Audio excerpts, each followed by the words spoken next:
Hola niños, vamos a comenzar con la clase de hoy, lunes 21 de septiembre, y vamos a tratar ya un nuevo tema en español. No te preocupes si no entendiste muy bien lo del reglamento, más adelante lo vamos a volver a retomar. Ahorita vamos a ver un tema que posiblemente tú ya conozcas y estoy segura que los has utilizado, los has escuchado alguna vez, y vamos a hablar de los chistes. Sé que alguna vez hemos escuchado, hemos dicho algún chiste, pero vamos a hablar un poquito más sobre estos. Vamos a hablar sobre sus características y cómo deben estar estructurados para que realmente sean chistes. Un chiste es una historia o una frase graciosa que están elaborados con el fin de hacer reír. Estos pueden ser de diversos tamaños, pero generalmente son cortos. Estos los podemos encontrar de manera escrita, nos los pueden contar, o sea, de manera oral, y también los podemos encontrar en imágenes. Te voy a explicar ahorita algunas de sus características y después los voy a copiar en el pizarrón para que tú los puedas copiar en tu cuaderno. La clase de hoy va a ser únicamente explicativa, te voy a explicar nada más. Bueno, ya te expliqué lo que es un chiste, te voy a explicar sus características y es importante que los leas después de copiar para que lo entiendas y el día de mañana podamos realizar la actividad. Algunas de sus características son que, como ya te había mencionado, generalmente son cortos. La extensión no es muy larga, no tardas mucho contándolo, o la frase o el texto es corto. También tienen que hacernos reír. Si no te hacen reír, no es un chiste. Son subjetivos. ¿A qué se refiere eso? Ya habíamos dicho que nos tienen que hacer reír, pero también depende de a quién se lo cuentes o qué clase de chiste vas a contar, porque no todos tenemos el mismo sentido del humor. Tal vez lo que a ti te puede causar risa, a otra persona no. Entonces, son textos cortos que dan risa, pero también depende mucho a quién se lo vayas a contar. Generalmente tienen pocos personajes y también usan el efecto sorpresa. Te están contando una cosa y no sabes realmente cómo vaya a terminar.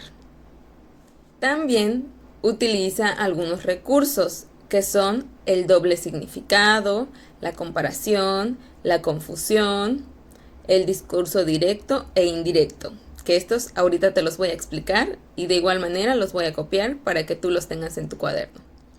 El doble significado se usa para darle un significado distinto a una misma palabra.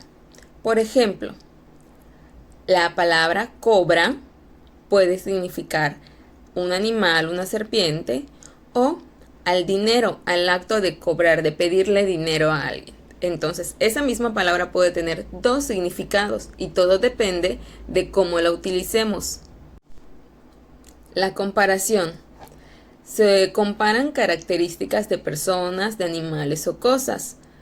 Estos chistes pueden empezar: ¿en qué se parece un árbol y un avión?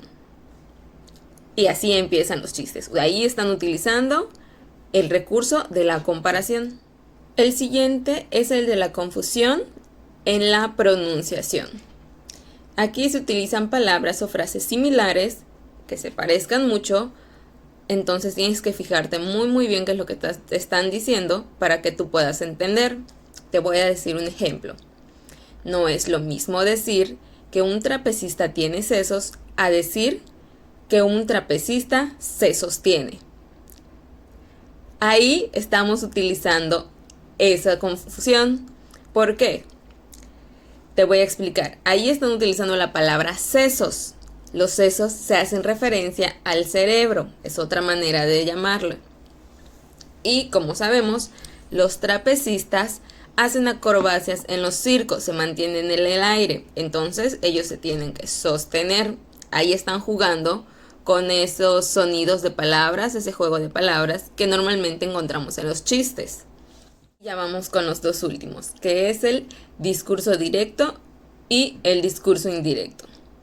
En el discurso directo podemos encontrar diálogos. ¿Te acuerdan cuando vimos lo del guión largo y el guión corto? Bueno, En esta ocasión se utiliza el guión largo como en las obras de teatro. Estas se hacen referencia a que hay diálogos entre las personas que se encuentran en el chiste. Y en el guión corto no se utilizan este guión. Simplemente es un texto que está escrito de manera corrida. No hay intervención de diálogos entre los personajes que están ahí.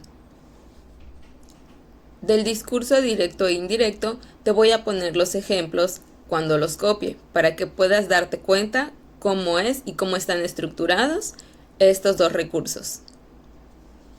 Como te darás cuenta, este no es un tema difícil, solo tenemos que recordar estos puntos que ya hablamos porque son parte del chiste y sin ellas no tendrían sentido. Entonces ahorita ya voy a copiar en el pizarrón lo que te acabo de explicar para que tú lo puedas tener, leer y recordar. Aquí está lo que vas a tener que copiar, lo que te expliqué al principio, las características y también te presento los recursos discursivos que se utilizan en el chiste. Tal vez en esta nos podríamos confundir un poco con la de doble significado, pero fíjate bien en el ejemplo que puse. Ahí escribí las palabras en negrita que utilizan la confusión en la pronunciación.